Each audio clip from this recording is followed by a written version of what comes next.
حاضرین جمعہ، آج کے اس جمعے کے پرنور موقع پر میں بہت ہی عظیم ہستی، بہت ہی عظیم شخصیت، جس کو آج پوری دنیا امام اعظم ابو حنیفہ کے نام سے جانتی اور پہچانتی ہے، آج اسی ذات کی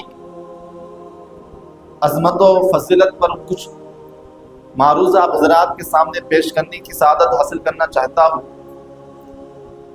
آج پوری دنیا کے مسلمان 70% مسلمان حضرت امام اعظم ابو حنیفہ رضی اللہ تعالیٰ عنہ کی پیروی کرتے ہیں۔ امام اعظم ابو حنیفہ رضی اللہ تعالیٰ عنہ کی ذات وہ ذات ہے، حضرت امام اعظم ابو حنیفہ رضی اللہ تعالیٰ عنہ کی وہ ہستی ہے جن کے متعلق سے اللہ کے حبیب مصطفیٰ کریم صلی اللہ تعالیٰ علیہ وسلم نے ارشاد فرمایا کہ اگر علم ثریا ستاروں پر ہوتا، اللہ کے حبیب صلی اللہ تعالیٰ علیہ وسلم کیا ارشاد فرماتے ہیں کہ اگر علم ثریا پر ہوتا، ستاروں پر ہوتا، تو فارس کے ایک مرد اسے حاصل کر لیتا، جس کے متعلق سے اللہ کے حبیب صلی اللہ تعالیٰ علیہ وسلم کا یہ فرمان ہے۔ یہاں تک کہ حضرت ابو ہریرہ رضی اللہ تعالیٰ عنہ یہ بھی ارشاد فرماتے ہیں کہ اللہ کے حبیب صلی اللہ تعالیٰ علیہ وسلم کی بارگاہ میں حاضر تھا، اور ہمارے دوران حضرت سلمان فارسی رضی اللہ تعالیٰ عنہ بھی تھے۔ اللہ کے حبیب صلی اللہ تعالیٰ علیہ وسلم حضرت سلمان فارسی رضی اللہ تعالیٰ عنہ کے سینے پر، بدن پر اپنا ہاتھ رکھا اور ارشاد فرمایا کہ اگر علم دین ثریا ستارے پر ہو تو اس کی قوم کے کچھ لوگ اسے حاصل کر لیں گے۔ میرے دوستوں اور بزرگوں، حضرت سلمان فارسی حضرت امام اعظم ابو حنیفہ رضی اللہ تعالی عنہ جن کا نام نعمان ہے، حضرت نعمان رضی اللہ تعالی عنہ، حضرت امام اعظم ابو حنیفہ رضی اللہ تعالی عنہ کے دادا کا نام بھی نعمان ہے۔ جب نعمان کے یہاں اولاد ہوئی، حضرت امام اعظم ابو حنیفہ رضی اللہ تعالی عنہ کے والد محترم حضرت ثابت پیدا ہوئے، تو حضرت نعمان یعنی حضرت امام اعظم ابو حنیفہ رضی اللہ تعالی عنہ کے دادا اپنے بیٹے کو لے کر سید السادات حضرت علی کرم اللہ تعالی وجہ الکریم کی بارگاہ میں لے کر آئے۔ حضرت علی رضی اللہ تعالی عنہ حضرت ثابت یعنی حضرت نعمان رضی اللہ تعالیٰ عنہ کے بیٹے کے لیے اور ان کی آنے والی اولاد کے لیے دعائے خیر فرمائی، اور حضرت علی رضی اللہ تعالیٰ عنہ کی دعا کی یہ برکت ہوئی، حضرت علی رضی اللہ تعالیٰ عنہ کی دعا کی یہ تاثیر ہوئی کہ حضرت ثابت رضی اللہ تعالیٰ عنہ کے گھر امت کا سراج اور امام اعظم پورے مسلمانوں کے امام اعظم ابو حنیفہ رضی اللہ تعالیٰ عنہ پیدا ہوئے۔ اللہ اکبر، یہ حضرت امام اعظم ابو حنیفہ رضی اللہ تعالیٰ عنہ ہے۔ میرے دوستو، حضرت امام اعظم ابو حنیفہ رضی اللہ تعالیٰ عنہ کی ذات یہ عظیم ہستی ہے کہ اللہ اکبر، شیخ الاولیاء حضرت داتا گنج بخش حضرت علی حجویری رضی اللہ تعالیٰ عنہ کہتے ہیں کہ میں ملک شام میں حضرت بلال حبشی رضی اللہ تعالیٰ عنہ کے روضہ مبارکہ کے سرحانے کی جانب سو رہا تھا کہ خواب میں کیا دیکھتا ہوں کہ میں مکہ معظمہ میں ہوں، اور پھر رسول اللہ صلی اللہ علیہ وسلم کو دیکھا۔ اللہ کے حبیب صلی اللہ تعالیٰ علیہ وسلم اپنے آغوش رحمت میں کسی بزرگ کو لیے ہوئے باب بنی شیبہ میں تشریف لائے۔ اللہ کے حبیب صلی اللہ تعالیٰ علیہ وسلم کی طرف میں دوڑتا ہوا گیا اور اللہ کے حبیب صلی اللہ تعالیٰ علیہ وسلم کے مبارک کو، آپ صلی اللہ تعالیٰ علیہ وسلم کے قدم پاک کو بوسہ دیا، چوما، اور میں حیران تھا، تعجب میں تھا کہ اللہ کے حبیب صلی اللہ علیہ وسلم اپنے آغوش میں کس کو لیے ہوئے ہیں؟ تو غیب کا نبی، دلوں کے حال جاننے والے، دلوں پر نظر رکھنے والے اللہ کے نبی صلی اللہ تعالیٰ علیہ وسلم نے ارشاد فرمایا کہ اے علی حجویری، تم کیوں پریشان ہو رہے ہو، تم کیوں تعجب کر رہے ہو؟ یہ کوئی اور نہیں بلکہ مسلمانوں کے امام اعظم ابو حنیفہ ہے جو تمہارے ہی ملک کے ہیں۔ میرے دوستو، یہ حضرت امام اعظم ابو حنیفہ رضی اللہ تعالیٰ عنہ ہے۔ اللہ اکبر، میرے دوستو، جس کی علم کی شان و شوکت کی گواہی اللہ کے حبیب صلی اللہ تعالیٰ علیہ وسلم نے دی، جس کی علم کی عظمت کا بیان اللہ کے حبیب صلی اللہ علیہ وسلم نے بیان فرمایا۔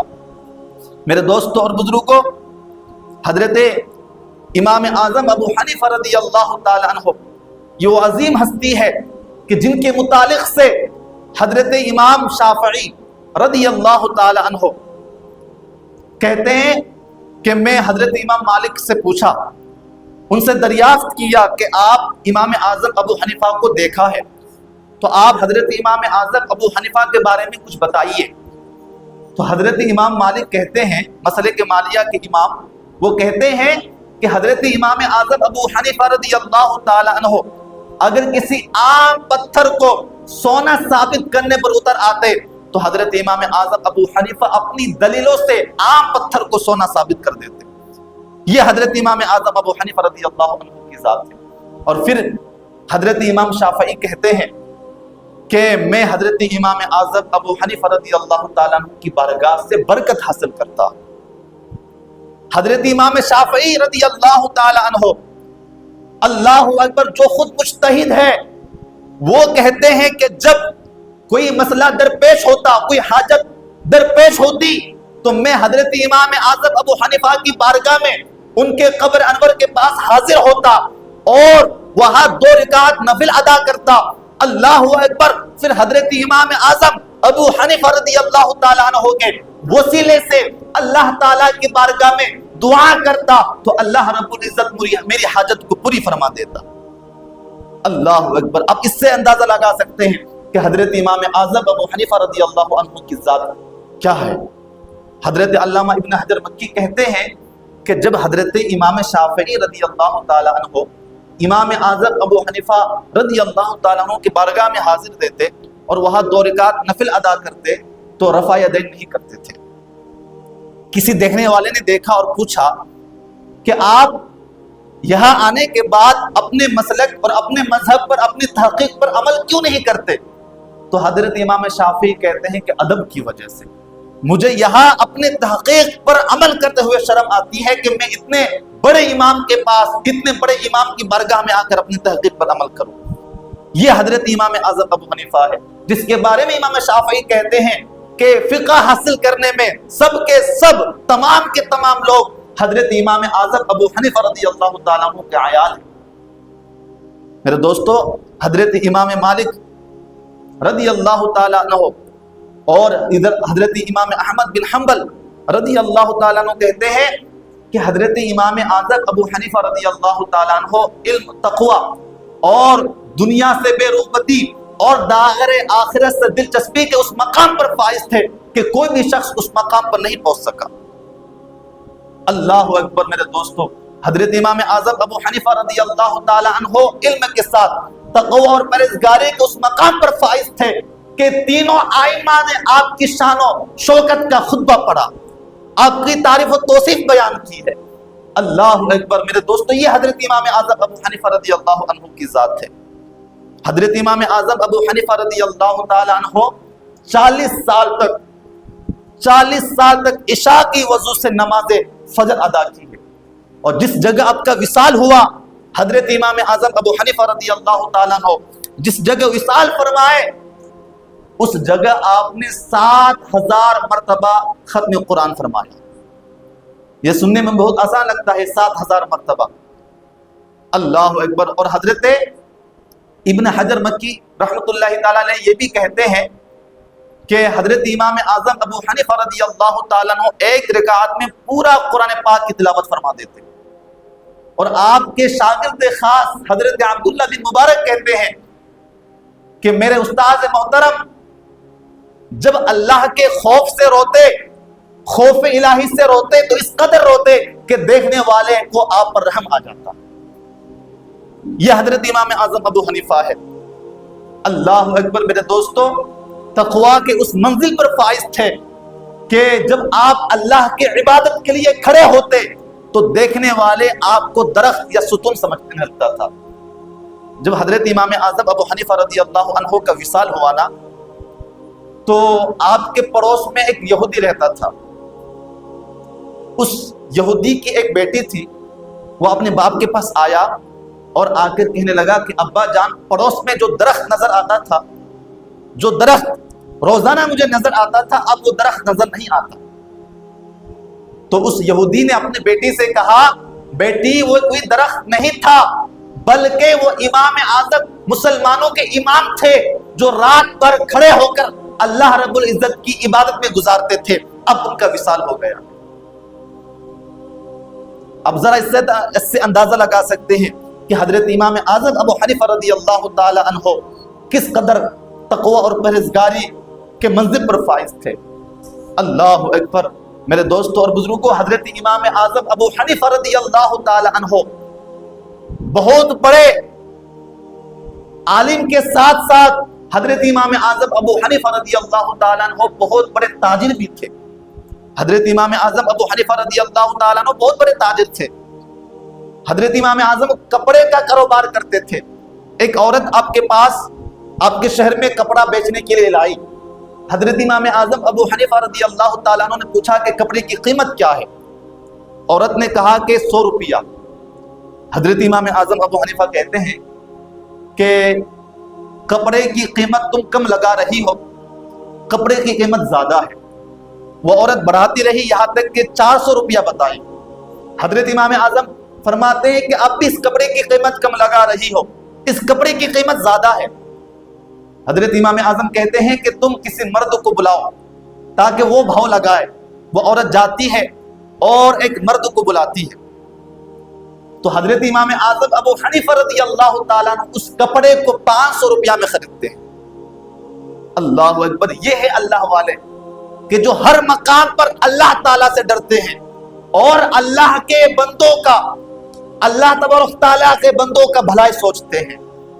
میرے دوستو، حضرت امام اعظم ابو حنیفہ اپنے شاگرد کو، ابن عبد الرحمن کو کچھ کپڑا دیا اور کہا کہ جاؤ اور اس کپڑے کو بیچ لاؤ۔ حضرت امام اعظم ابو حنیفہ رضی اللہ تعالیٰ عنہ نے سامان دیا، کہا کہ کپڑے کو تم بیچ کر واپس آ جاؤ، لیکن اس کپڑے میں عیب ہے۔ اس عیب دار کپڑے کو جب بیچنا تو خریدار کو بتا دینا، خریدار کو بتا کر تم کپڑا بیچنا کہ کپڑے میں عیب ہے۔ تو وہ جب کپڑا بیچنے کے لیے گیا تو اور خریدار کپڑا خریدا تو عیب بتانا آپ بھول گئے۔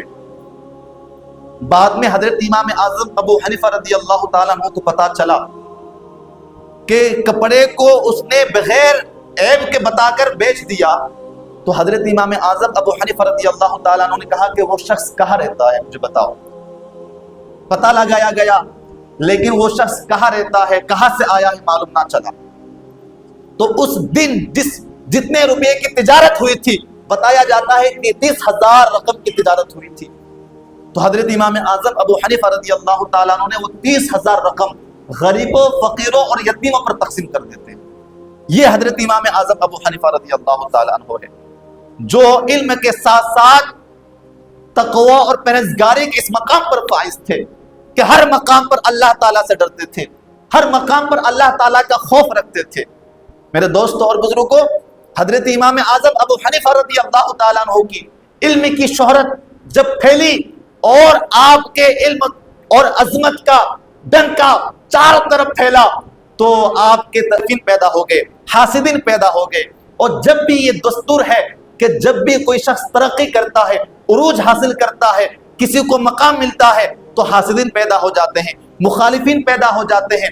تو حضرت امام اعظم ابو حنیفہ رضی اللہ تعالیٰ عنہ کے علم کی عظمت اور آپ کے علمی وقار کو دیکھ کر مخالفین پیدا ہو گئے اور چاروں طرف یہ پروپیگنڈا پھیلائے۔ حضرت امام اعظم ابو حنیفہ رضی اللہ تعالیٰ عنہ پر لوگوں نے الزام لگانا شروع کر دیے کہ حضرت امام اعظم ابو حنیفہ رضی اللہ تعالیٰ عنہ حدیث مصطفیٰ کو چھوڑ کر اپنے قیاس پر عمل کرتے ہیں، اجتہاد پر عمل کرتے ہیں۔ جب یہ بات حضرت امام باقر، حضرت امام محمد باقر کے پاس یہ بات پہنچتی ہے، تو حضرت امام باقر حضرت امام اعظم ابو حنیفہ رضی اللہ تعالیٰ عنہ سے فرماتے ہیں کہ میں نے سنا ہے کہ تم میرے نانا جان مصطفیٰ کریم صلی اللہ علیہ وسلم کی احادیث کو قیاس میں بدل ڈالا ہے۔ تو حضرت امام اعظم ابو حنیفہ کہتے ہیں کہ یہ الزام ہے خدا کی قسم حدیث مصطفیٰ کے ہوتے ہوئے میں اپنے قیاس اور اپنے اجتہاد پر عمل نہیں کر سکتا، اپنے اجتہاد پر عمل نہیں کر سکتا۔ حضرت امام اعظم کہتے ہیں کہ حضور آپ تشریف رکھیے۔ حضرت امام محمد باقر تشریف رکھتے ہیں۔ حضرت امام اعظم ابو حنیفہ رضی اللہ تعالیٰ عنہ تعظیم اور ادب کے ساتھ زانو ادب دے کر کے آپ بیٹھتے ہیں اور عرض کرتے ہیں کہ حضور 3 سوال میں آپ سے پوچھنا چاہتا ہوں، اب گستاخی بے ادبی نہ سمجھے، میں آپ کو بتانا چاہتا ہوں۔ حضرت امام محمد باقر کہتے ہیں کہ کہو کیا کہنا ہے؟ حضرت امام اعظم ابو حنیفہ کہتے ہیں کہ حضور آپ بتائیے کہ نماز افضل ہے یا روزہ افضل ہے؟ حضرت امام محمد باقر نے کہا کہ نماز افضل ہے، روزہ سے نماز افضل ہے۔ حضرت امام اعظم ابو حنیفہ کہتے ہیں کہ آقا اگر میں حدیث مصطفیٰ کو اپنے قیاس پر بدل دیتا تو حائضہ عورت پر روزے کی قضا کا حکم نہیں دیتا بلکہ نماز کی قضا کا حکم دیتا، لیکن میرا وہی فتویٰ ہے جو آپ کے نانا جان مصطفیٰ کریم صلی اللہ علیہ وسلم کا حکم ہے، نماز کی قضا کا حکم نہیں دیتا بلکہ حائضہ عورت کو روزے کی ہی قضا کا حکم دیتا۔ پھر حضرت امام اعظم ابو حنیفہ کہتے ہیں آقا آپ مجھے بتائیے کہ پیشاب زیادہ ناپاک ہے یا منی زیادہ ناپاک ہے؟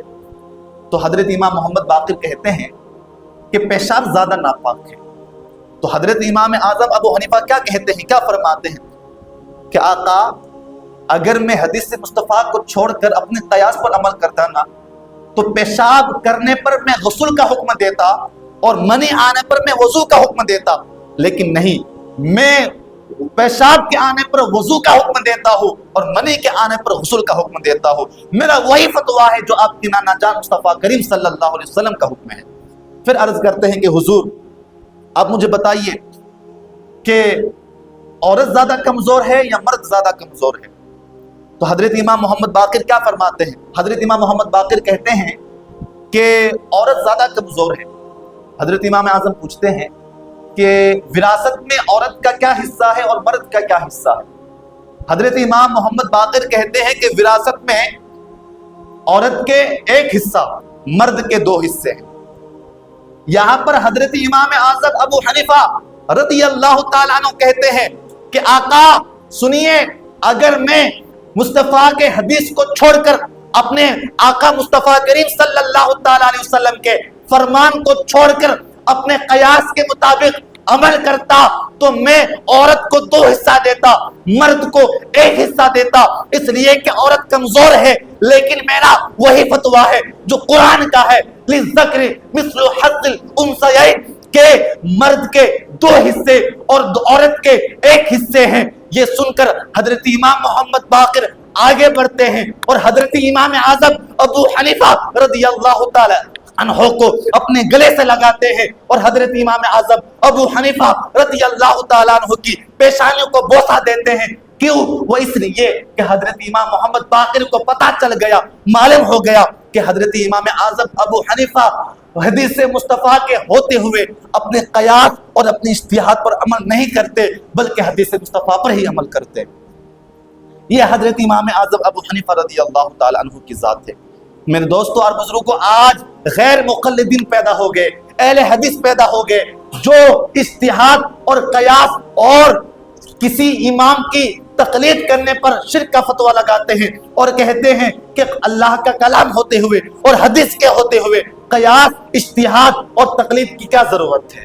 میرے دوستوں اور بزرگوں، میں یاد رکھو، کسی بھی امام نے قرآن اور حدیث کے ہوتے ہوئے جو قرآن اور احادیث میں نصوص قطعیہ سے ثابت تھے اس پر کسی بھی امام نے دخل اندازی نہیں کی، بلکہ جو غیر نصوص ہے، جو قرآن و احادیث میں ظاہر نہیں ہوا، مجتہد نے اجتہاد کر کے ان مسائل کو ہمارے لیے، عام مسلمان کے لیے آسان کیا ہے۔ میرے دوستوں اور بزرگوں، میں یہاں پر آپ کو سب سے پہلے یہ بتا دوں کہ مجتہد کسے کہتے ہیں۔ مجتہد کا معنی کیا ہے؟ اسلام میں ایسے لوگوں کو جو اپنے علمی صلاحیت میں ممتاز ہوتے ہیں، جو علمی مقام میں ایک خاص درجہ رکھتے ہیں، اسے مجتہد کہتے ہیں۔ انہیں فیصلہ کرنے کا حق شریعت نے دیا ہے، اسلام نے دیا ہے۔ حضرت معاذ بن جبل صحابی رسول ہیں. جب اللہ کے حبیب صلی اللہ علیہ وسلم نے حضرت معاذ بن جبل کو یمن کا قاضی بنا کر بھیجا نا، تو حضور پاک صلی اللہ تعالیٰ علیہ وسلم نے حضرت معاذ بن جبل سے پوچھا کہ جب تمہارے سامنے کوئی مسئلہ درپیش ہو تو فیصلہ کیسے کرو گے؟ قاضی کہتے ہیں چیف جسٹس جس کو کہتے ہیں. تو وہ عہدہ رسول اللہ صلی اللہ علیہ وسلم نے معاذ بن جبل کو دیا اور کہا کہ جب تمہارے سامنے کوئی مسئلہ درپیش ہو تو فیصلہ کیسے کرو گے؟ تو حضرت معاذ بن جبل نے کہا کہ اللہ کے کلام قرآن پاک سے. رسول اللہ صلی اللہ علیہ وسلم نے ارشاد فرمایا کہ اگر وہ مسئلہ قرآن پاک میں نہ ملے تو کیا کرو گے؟ حضرت معاذ بن جبل نے کہا یا رسول اللہ صلی اللہ علیہ وسلم پھر میں آپ کے حدیث پر نظر رکھوں گا، پھر میں حدیث سے مسئلہ کا فیصلہ دوں گا. رسول اللہ صلی اللہ علیہ وسلم نے ارشاد فرمایا کہ اگر وہ مسئلہ حدیث پاک میں نہ ملے تو حضرت معاذ بن جبل نے کیا کہا؟ یا رسول اللہ صلی اللہ علیہ وسلم پھر میں اجتہاد کروں گا، پھر میں کوشش کروں گا، کھوج لگاؤں گا اور تلاش کرنے میں کوئی کوتاہی باقی نہیں رکھوں گا. اگر اجتہاد اور قیاس پر رسول اللہ صلی اللہ تعالیٰ علیہ وسلم ناراض ہوتے تو رسول اللہ صلی اللہ علیہ وسلم کیا فرماتے؟ اے معاذ تم یہ کیا کہہ رہے ہو؟ تم اللہ کا کلام ہوتے ہوئے، حدیث کے ہوتے ہوئے اپنے قیاس پر عمل کرو گے، اجتہاد پر عمل کرو گے؟ رسول اللہ نے یہ نہیں فرمایا. رسول اللہ صلی اللہ علیہ وسلم نے اللہ کا شکر ادا کیا. حضور پاک صلی اللہ علیہ وسلم نے فرمایا کہ اللہ کا شکر ہے کہ جس نے اپنے رسول کے اس قاصد کو اس کام کی توفیق دی.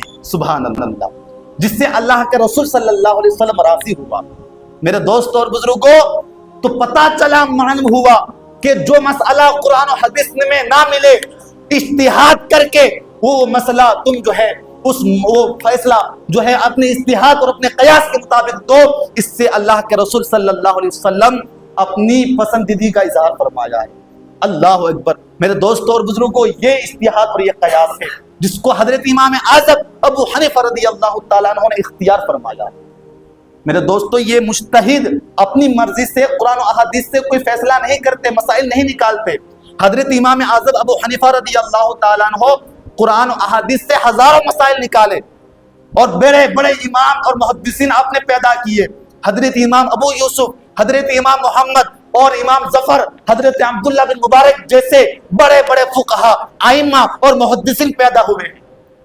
یہ جو جتنے بڑے بڑے امام اور محدثین ہوئے ہیں نا، حضرت امام بخاری، مسلم، یہ سارے حضرت امام اعظم ابو حنیفہ رضی اللہ تعالیٰ عنہ کے شاگرد ہے یا پھر شاگردوں کے شاگرد ہے. یہ حضرت امام اعظم ابو حنیفہ رضی اللہ عنہ کی ذات ہے. تو مجتہد کا کام کیا ہوتا ہے؟ وہ کھوج لگاتے ہیں. جس طریقے سے ایک انجینئر جب وہ کنواں کھودتا ہے اور وہ زمین سے پانی نکالتا ہے تو وہ کوئی بھی شخص یہ نہیں کہہ سکتا کہ یہ انجینئر اپنی مرضی سے پانی نکالا ہے، بلکہ سب وہ یہی کہے گا کہ وہ انجینئر اپنی محنت اور کوشش سے زمین سے پانی نکالا، اس لیے کہ وہ اس کام کا ماہر تھا. اسی طریقے سے میں آپ کو اور ایک مثال دے کر اس بات کو سمجھاتا ہوں. کس کو نہیں پتا کہ سمندر میں موتی ہوتے ہیں، لیکن ہر کوئی شخص سمندر سے موتی نہیں نکال سکتا، بلکہ موتی نکالنے کے لیے اس کام میں ماہر ہونا چاہیے. تو جس طریقے سے ہر فیلڈ میں کوئی نہ کوئی ماہر ہوتا ہے، تو قرآن پاک بھی ایک سمندر ہے، علم کا سمندر. تو اس سمندر سے وہی مسائل نکال سکتے ہیں جو اس فیلڈ میں ماہر ہو.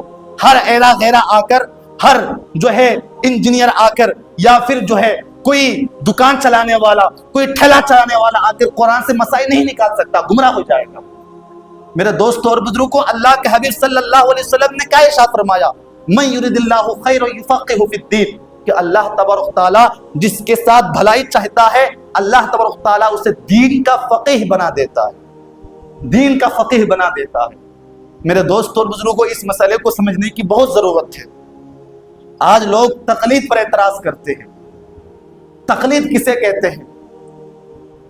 ہم حضرت امام اعظم ابو حنیفہ کی تقلید کرتے ہیں، اور حضرت امام اعظم ابو حنیفہ رضی اللہ عنہ کی وہ ذات ہے کہ جس نے 22 یا 26 صحابہ کرام کو دیکھا ہے. اور 8 صحابہ کرام سے آپ کی ملاقات ثابت ہے۔ میرے دوستوں اور بزرگوں، اللہ کے حبیب صلی اللہ علیہ وسلم نے ارشاد فرمایا اصحابی کالنجوم فبأیہم اقتدیتم اہتدیتم، کہ تم میرے صحابہ ستاروں کی مانند ہے، میرے صحابہ ستاروں کی مانند ہے، تم ان میں جن کی پیروی کرو گے ہدایت پا جاؤ گے۔ اور ایک حدیث پاک میں رسول اللہ نے ارشاد فرمایا علیکم بسنتی وسنت الخلفاء الراشدین المہدیین، کہ میرے بعد میرے خلفاء راشدین کی اتباع تم پر لازم ہے۔ تو میرے دوستو، جنہوں نے 8 صحابہ کرام سے ملاقات کی، جنہوں نے 8 صحابہ کرام سے حدیث روایت لی، میرے دوست اور بزرگوں، جن کی علم کی گواہی پوری دنیا دے رہی ہے، آج ہم اس امام کی پیروی کرتے ہیں، آج ہم اس امام کے تحقیق، جو شرعی تحقیق ہے، اس پر ہم آنکھیں بند کر کے عمل کرتے ہیں، تو لوگ کہتے ہیں کہ تم رسول اللہ صلی اللہ علیہ وسلم کو چھوڑ کر اماموں کی پیروی کرنے میں لگ گئے۔